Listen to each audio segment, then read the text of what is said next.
নমস্কার বন্ধুরা, our family nest আমার আরেকটি ভিডিওতে সবাইকে স্বাগত। আজ আমি বাঙালির অতি পরিচিত অতি প্রিয় গুড় পিঠের রেসিপি তোমাদের কাছে নিয়ে এসেছি। গুড় পিঠে আমরা আমাদের এলাকায় এই পিঠেটাকে বলে থাকি। অনেকেই হয়তো অনেক নামে চেনে এই পিঠেটা। আমাদের বাড়িতে যে কোনো শুভ অনুষ্ঠানে অষ্টমঙ্গলায় এই পিঠেটা করা হয়ে থাকে, যেমন বিয়ে, পৈতে বা অন্নপ্রাশনে এই পিঠেটা হয়ে থাকে। তো এই পিঠেটা যে শুধুমাত্র পৌষ পার্বণই হয় তা কিন্তু নয়, অন্যান্য সময়ে কিন্তু এই পিঠেটা আমরা বাড়িতে বানাই। ভীষণই নরম তুলতুলে একটা পিঠে এবং খুব সামান্য উপকরণ দিয়ে এই পিঠেটা বানানো হয়। আমাদের মা ঠাকুমারা এই পিঠেটা বানাতে একদম ওস্তাদ, কিন্তু আমরা আমাদের এই জেনারেশনেও কিন্তু কম যাই না। তো আমি দেখাবো এইভাবে কিভাবে আমি এই পিঠেটা বানিয়েছি, এবং এই পিঠেটা বানিয়ে রেখে তোমরা নর্মাল টেম্পারেচারে মানে ফ্রিজে না রেখেও এমনি বাইরেতেও রেখেও এটা 7 দিন স্টোর করে রাখতে পারো।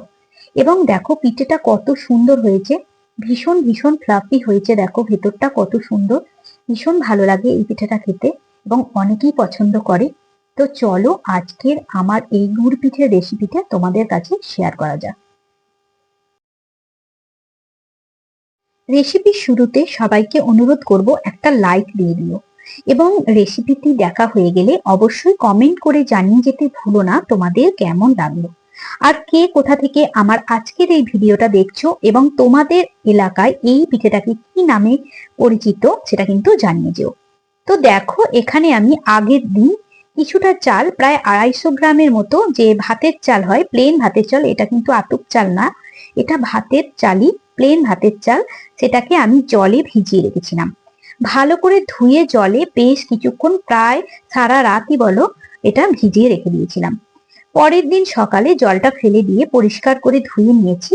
এবার একটা মিক্সির জার নিয়ে নেব, একটু বড় সাইজের জারটা নিতে হবে, তাতে একবার একবার করে মানে দুবারে আমি চালটাকে খুব মিহি করে বেটে নেব। চালটা কিন্তু খুব ভালো করে মিহি করে বাটতে হবে, এবং চালটা খুব ভালো করে জলটাও ঝরিয়ে নিতে হবে। ইচ্ছা হলে এটা শিলেতে বেটে নেওয়া যেতে পারে, তো শিলেতেও অনেক সময় সাপেক্ষ ব্যাপার, তাই আমি মিক্সিতেই কিন্তু এটা বেটে নিচ্ছি। তো চলো খুব ভালো করে চালটাকে মিহি করে বেটে নিই। দেখো চালটা কিন্তু আমি খুব ভালো করে মিহি করে বেটে নিয়েছি, একটুও যেন দানা ভাব না থাকে। চালটার মধ্যে কিন্তু দানা ভাব থাকলে পিঠেটা ভালো হবে না। এই দেখো দেখাচ্ছি, আমি চালটা এইভাবে বাঁধতে হবে। আর এ দেখো পুরো কিন্তু খুব মিহি করে বেটে নিয়েছি। এবার সমস্ত চাল বাটাটা একটা স্টিলের পাত্রে আমি নিয়ে নেব। অবশ্যই পাত্রটা স্টিলের হতে হবে বা কাঁচের পাত্র। তাতে সমস্ত চাল বাটাটা আমি এখন নিয়ে নিচ্ছি।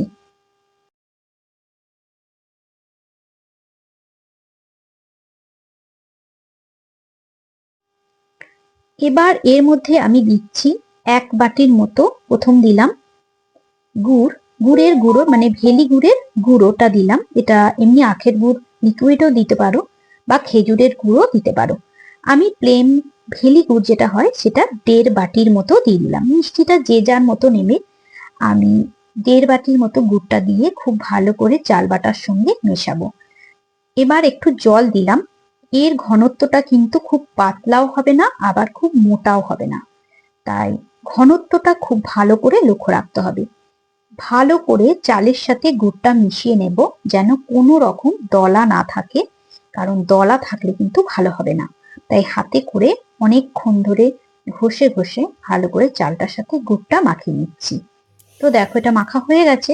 এবার আমি 1/2 কাপ বাটির মতো দিচ্ছি ময়দা। ময়দাটা এই কারণেই দিচ্ছি, একটু বাঁধনটা যাতে ভালো হয়, বাইন্ডিংটা যাতে ঠিকঠাক হয়, মানে তেলেতে দেওয়ার সঙ্গে সঙ্গে যেন ছেড়ে না যায়, তার জন্য কিন্তু এখানে 1/2 বাটির মতো ময়দা দিয়ে দিলাম। ময়দাটা একটু দিলে কিন্তু খুব ভালো হবে। ময়দা দিয়ে আরো বেশ কিছুক্ষণ খুব ভালো করে হাতে করে এইভাবে ঘষে ঘষে আমি এটা রেডি করে নেব। এখনো কিন্তু গুড়ের দেখো দলাগুলো রয়ে গেছে, গুড়টা ভালো করে কিন্তু মেশেনি। গুড়টা যতক্ষণ না খুব ভালো করে মিশছে ততক্ষণ ফাটিয়ে যেতে হবে, এবার ফেটাতে হবে। যতক্ষণ পারবে ফেটাবে, তাহলে কি হবে, পিঠেগুলো নরম হবে এবং ফ্ল্যাপি হবে। এবার এতে সামান্য একটু লবণ দিয়ে দিলাম, দিয়ে আরো কিছুক্ষণ এইভাবে ফেটাতে থাকবো। যত বারবার বলছি, যত ভালো করে ফেটাবে তত পিঠেগুলো নরম হবে এবং ফ্লাফি টাইপের হবে। তো দেখো এইভাবে হাতাই করে খুব ভালো করে ফেটিয়ে এটা আমি ঢাকা দিয়ে বেশ কিছুক্ষণ রেখে দেবো, প্রায় আধা ঘন্টা। আধা ঘন্টা পর কিন্তু আমি ফিরে আসছি। আধা ঘন্টার মধ্যে চালের আটাটা বেশ ভালো করে ভিজে গেছে এবং ভালো করে দেখো ফুলে গেছে। এবং খুব ভালো করে লক্ষ্য করো গুড়ের যে দলাগুলো সেগুলো কিন্তু একদম নেই, পুরোপুরি চাল বাটার সঙ্গে মিশে গেছে। তো এটা একদম রেডি। এখন আমি দিয়েছি বেশ কিছু মৌরি, গোটা মৌরি দিলাম, থেতো করে দিতে পারলে ভালোই হয়। তো মৌরি দিলে কিন্তু একটা মিষ্টি গন্ধ আসে, এই জন্য মৌরি কিন্তু দেব। আমাদের মা ঠাকুমারা কিন্তু এই পিঠেটাতে মৌরি একটু দেয়, কালো জিরে দিই না, মৌরি দিচ্ছি। দিয়ে আরো কিছুক্ষণ হাতা করে এইভাবে গুলিয়ে নিলাম। এবার কড়াইয়ে আমি সাদা তেল দিয়ে দিয়েছি। সাদা তেলই কিন্তু পিঠেটা করতে হবে। এবার হাতায় করে নিয়ে গ্যাসের ফ্লেমটাকে একদম কমিয়ে রেখে এইভাবে আস্তে আস্তে দিয়ে দেবো। একটা একটা করে কিন্তু এই পিঠেটা ভাজতে হয়, একেবারে অনেকগুলো দিলে একটার সাথে একটা লেগে যাবে। সেই জন্য একটা একটা করে দিয়ে এইভাবে দিয়ে দেব। গ্যাসের ফ্লেমটাকে মিডিয়াম টু লোতে রাখতে হবে।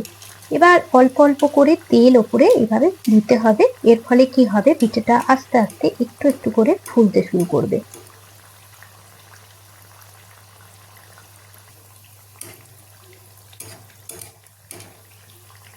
তো দেখো পিঠেটা একটু একটু করে ফুলছে। এবার যখন পিঠেটা পুরোপুরি হয়ে যাবে তখন কিন্তু তেল থেকে উপরে উঠে আসবে এবং ভেসে উঠবে, তখনই জানবে কিন্তু একটা পিঠ রেডি হয়ে গেছে। যখন একটা পিঠ রেডি হয়ে যাবে তখন উল্টে দিতে হবে। দেখো চারদিকে ফুলের মতো কি সুন্দর, ফুলের পাপড়ি যেরকম হয় সেরকম কি সুন্দর হয়ে গেছে, খাঁজকাটা খাঁজকাটা, এবং পিঠেটা একদম সুন্দর রেডি হয়ে গেছে, ফুলে উঠেছে।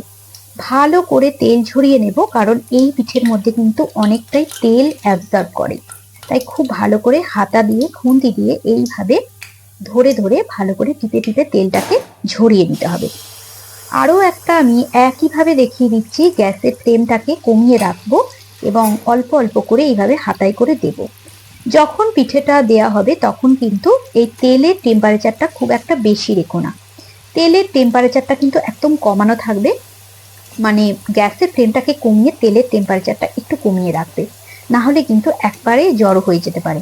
তাই তেলের টেম্পারেচারটা একটু কমিয়ে অল্প অল্প করে এইভাবে দেব, এবং যখন একটু একটু করে এরকম ফুলে উঠবে তখন অল্প অল্প করে তেল এইভাবে উপরে ছুঁড়ে ছুঁড়ে দিতে হবে। তাহলে কি হবে, পিঠেটা বেশ ফুলে উঠবে। তো দেখো কেমন ফুলে উঠেছে, এবং চারদিকে এরকম ফুলের যেমন পাপড়ি হয় সেরকম খাঁজকাটা খাঁজকাটা তৈরি হবে। দেখতে এত সুন্দর হয় এবং খেতেও কিন্তু ততটাই ভালো হয়। দেখতে পাচ্ছ কেমন লুচির মতো ফুলে উঠেছে এই পিঠেগুলো। এই জন্য বলবো অবশ্যই গ্যাসের ফ্লেমটাকে কিন্তু উস্কে রাখবে না, উস্কে রাখলে কিন্তু ভেতরটা রেডি হবে না, ওপরটা পুড়ে যাবে। এই কারণে গ্যাসের ফ্লেমটাকে কমিয়ে আস্তে আস্তে ধৈর্য নিয়ে পিঠেগুলো তৈরি করতে হবে। এবং যখন তুলবে এইভাবে খুন্তি দিয়ে তেলটাকে খুব ভালো করে ঝরিয়ে ঝরিয়ে তুলে নেবে। তো দেখো মোটামুটি একদম রেডি হয়ে গেছে পিঠেটা। এইভাবে একটা একটা করে পিঠেগুলো ভেজে নিতে হবে। তো দেখো কত ভালো লাগছে পিঠেগুলো দেখতে, খেতেও কিন্তু খুব সুন্দর হয়েছিল।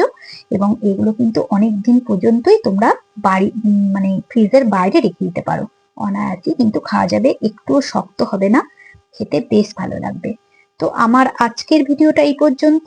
দেখা হচ্ছে অন্য একটা ভিডিওতে অন্য একটা রেসিপি নিয়ে। ততক্ষণ পর্যন্ত সবাই ভালো থেকো, সুস্থ থেকো, টাটা।